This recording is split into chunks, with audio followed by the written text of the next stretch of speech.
qui regardes ma vidéo, alors je m'appelle Anne et aujourd'hui on va parler de IF, Education First. Alors avant de continuer cette vidéo, je tenais à te dire que c'est la deuxième partie d'une vidéo que j'ai déjà faite, tout savoir sur IF. Alors si tu n'as pas vu cette vidéo, si tu cherches des petites anecdotes, survoler un peu les points positifs et les points négatifs de IF, je te conseille d'aller voir la vidéo. Ne t'inquiète pas, c'est pas chronologique du tout, tu peux très bien commencer par cette vidéo là et regarder l'autre vidéo après. Dans cette vidéo aujourd'hui, on va surtout parler des questions avant départ, spécifiquement en Australie plus à Sydney. Je suis plus apte en fait à vous parler de Sydney, de l'Australie puisque j'ai vécu pendant un an quasiment. J'ai essayé de regrouper le plus possible d'informations que vous m'avez transmises par Instagram, par tous les réseaux sociaux où vous m'avez contacté. Mais si j'en oublie, je suis désolée ou alors c'est juste que je ne peux pas y répondre. Par exemple, j'ai eu une question concernant le temps en août. Moi, je sais pas puisque je suis partie en septembre, donc je pourrais pas réellement vous dire. Mais en tout cas, si vous regardez la vidéo, que vous êtes déjà parti en août en Australie, vous pouvez également répondre à ma place. Donc je vais essayer de vous répondre le plus clairement possible et le plus simplement possible. J'ai pas envie de faire une vidéo qui dure 15 minutes, donc on est parti.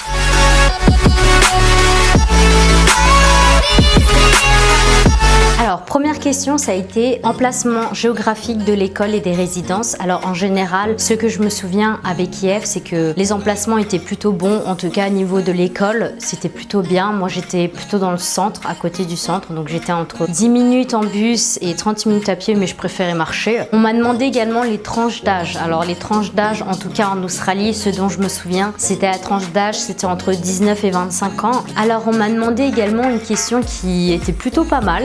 C'était la question au niveau de nourriture. Alors, qu'est-ce que je conseillerais?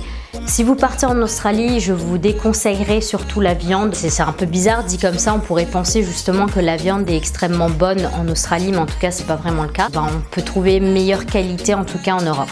Si je devais vous conseiller de la nourriture en Australie, je vous dirais les fruits et tout ce qui est marin, donc les poissons, les huîtres, etc. Ils ont une très bonne pêche là-bas. Donc voilà, ça c'est vraiment deux choses où je vous conseillerais, c'est d'éviter la viande gorgée d'eau et de vraiment favoriser tout ce qui est fruits et légumes parce que tout est importé de l'Asie et c'est délicieux. On m'a demandé également est-ce qu'il faut prévoir de l'argent, beaucoup d'argent. Alors tout va dépendre de ce que vous allez faire en fait de votre argent. Moi je sais que je sors énormément, que je dépense beaucoup et que en fait j'aime profiter surtout quand vous partez en tout cas. J'imagine que vous allez vouloir profiter et avoir l'impression que c'est des vacances. Sachez que l'Australie en général c'est extrêmement cher. Donc tout ce qui est sorti en boîte de nuit, je combine en même temps une question qui était comment ça se passe pour les sorties. Sachez qu'en Australie quand vous partez, tout ce qui est soirée ça coûte cher. L'alcool là-bas coûte cher. Les entrées c'est entre 20 et 40 dollars l'entrée. Si vous allez au Ivy Club ça va être 40 € l'entrée. Les cigarettes si vous êtes fumeur vous comptez 20 dollars le paquet. L'alcool c'est cher. Si vous partez en soirée également, il faut penser à toujours prendre votre passeport et pas votre carte d'identité parce qu'en fait là-bas, ils ont une machine spéciale qui vont scanner votre passeport et pas vos cartes d'identité. Donc les cartes d'identité, ça ne fonctionnera pas. Donc prenez votre passeport. Le relou, c'est si vous vous faites voler ou si vous le perdez.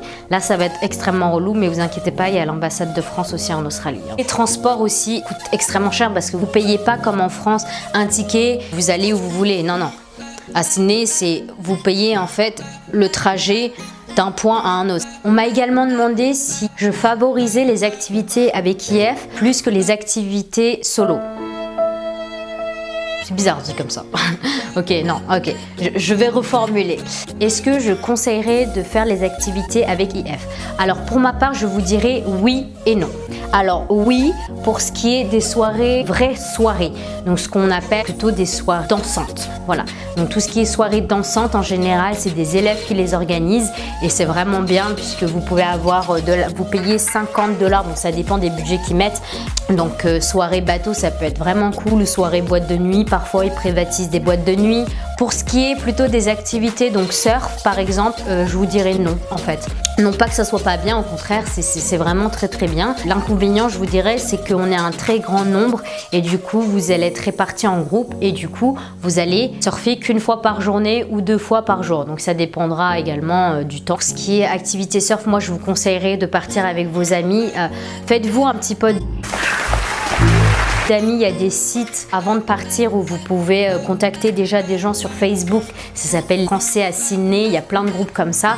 Il y a des gens qui habitent à Sydney depuis plus longtemps que vous, qui savent surfer, qui connaissent plein de petits tips. Moi, je vous conseillerais en fait de louer carrément une planche, de partir avec vos amis et de trouver quelqu'un dans un groupe qui sait faire du surf et qui peut-être peut vous donner des petits cours pour 3 francs 6 sous ou peut-être parfois même pour gratuit. Donc voilà, moi je vous conseillerais vraiment de favoriser tout ce qui est du coup sortie avec les amis, c'est beaucoup mieux en fait. Moi les activités oui, mais en fait vous pouvez faire exactement les mêmes choses pour moins cher.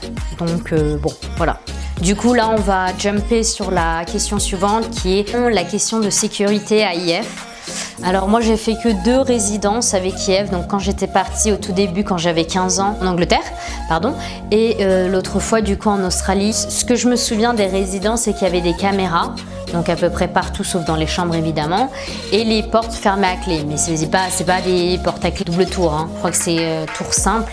Il me semble que de l'autre côté tu fermes avec un bouton comme aux États-Unis, mais je me souviens plus trop. Le problème c'est que bon malheureusement quand vous êtes dans des grandes résidences comme ça ou dans des écoles qui accueillent énormément d'enfants en fait, vous allez avoir des vols, hein. Moi, il y a des vols de vêtements également puisque ça revient à la vidéo que j'avais faite avant, tout ce qui n'est pas compris dans le prix de IF, la machine à laver n'est pas comprise. Donc quand vous allez éteindre votre linge, il peut y avoir des vols d'habits. Donc safe, oui et non en fait. Alors pour répondre à la question de est-ce que Sydney c'est safe, je vous répondrai oui et non. Alors oui dans le sens où je me suis sentie en tout cas jamais mal regardée par rapport à la tenue que je portais, par rapport à la façon dont je m'habillais, la façon dont je parlais, etc.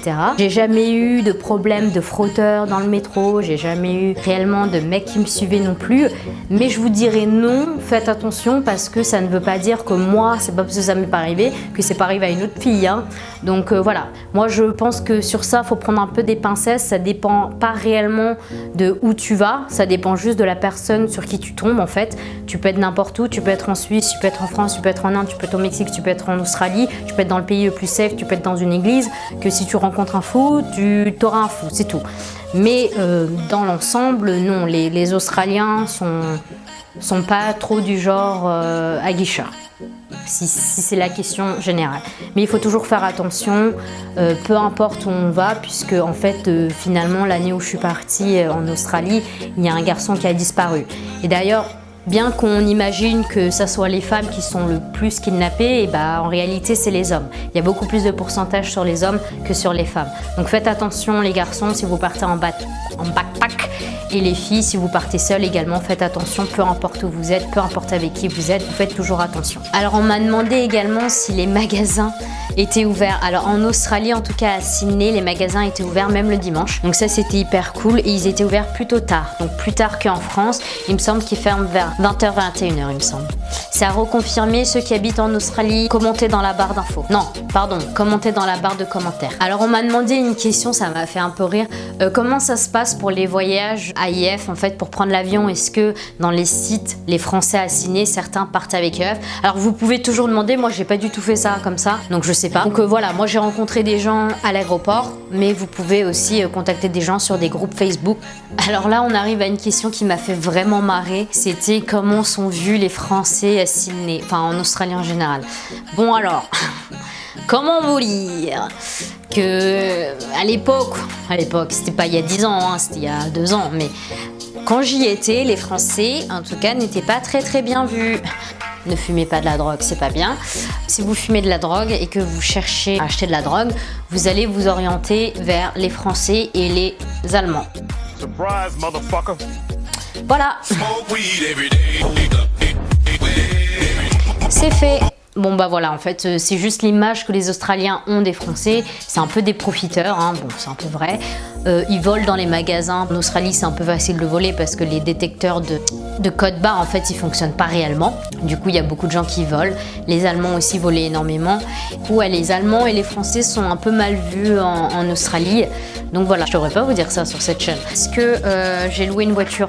Moi j'ai pas mon permis les gars, donc non, j'ai pas loué de voiture, mais mes amis qui eux avaient leur permis de voiture, Le plus utile et ce que je vous conseillerais, je crois c'est ce que les gens qui étaient à Sydney et qui ont un permis conseilleront aussi, c'est en fait d'acheter une voiture, c'est beaucoup mieux. En fait rester pendant un long temps, bon si vous partez par contre un mois, non, louez une voiture, mais si vous partez pour 4 mois, 5 mois, en tout cas c'est mieux d'acheter une voiture parce que vous pouvez en trouver des pas très chers et vous pouvez les revendre après surtout, donc ça c'est cool. Et puis les gens du coup font des road trips et tout, enfin c'est génial.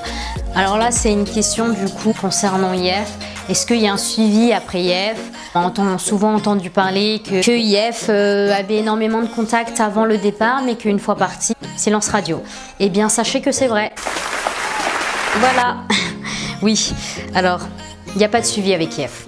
Comment vous dire ça en restant diplomate? Sachez qu'avec IF, à partir du moment où vous partez, ils vont être très gentils. À partir du moment où vous n'êtes pas encore parti, être très aimables, très avenants. Voilà, ils vont vous rassurer le plus possible. Allez chez le docteur, allez à l'hôpital si vous êtes malade, si vous avez un accident, etc. C'est pareil, hein, il n'y aura personne avec vous. En fait, ils considèrent que vous êtes des adultes. Donc après, à part si vous êtes mineur, oui, là, il y aura un suivi. Mais si vous êtes majeur, non, il n'y aura pas de suivi. Hein. C'est l'une des choses que je reproche à IF, en fait, c'est qu'il n'y a aucun suivi derrière. Et que même, en fait, il te vend du rêve. Il dit oui, on va vous aider à trouver du travail, on va vous aider à trouver des amis, à trouver machin. Vous inquiétez pas pour les transports. Non, c'est pareil, en fait. Et pour les assurances, machin, oui, en fait, vous payez plein pot, sauf si vous avez une assurance. De toute manière, IF vous oblige à prendre une assurance. Donc normalement, vous avez l'assurance de IF. Mais je vous jure que c'est une galère. Enfin, si vous arrivez à trouver des assurances directement là-bas, prenez-en là-bas. Parce que je vous jure que les assurances avec IF, c'était une galère pour se faire rembourser. Je me suis jamais fait rembourser d'ailleurs. Est-ce que j'ai gardé contact avec les gens de IF?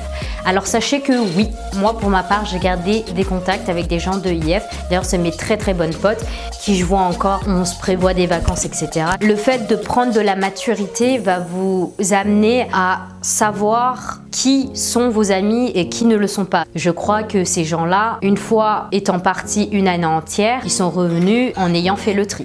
Alors ça y est, on est enfin à la fin de la vidéo. Merci d'avoir regardé jusqu'au bout. Je te laisse liker et t'abonner. Surtout, fais attention à toi. Si tu pars toute seule, en tout cas, fais toujours attention. Peu importe où tu vas, fais attention s'il te plaît. Je te fais plein de gros bisous. On se retrouve pour une prochaine vidéo. Bisous!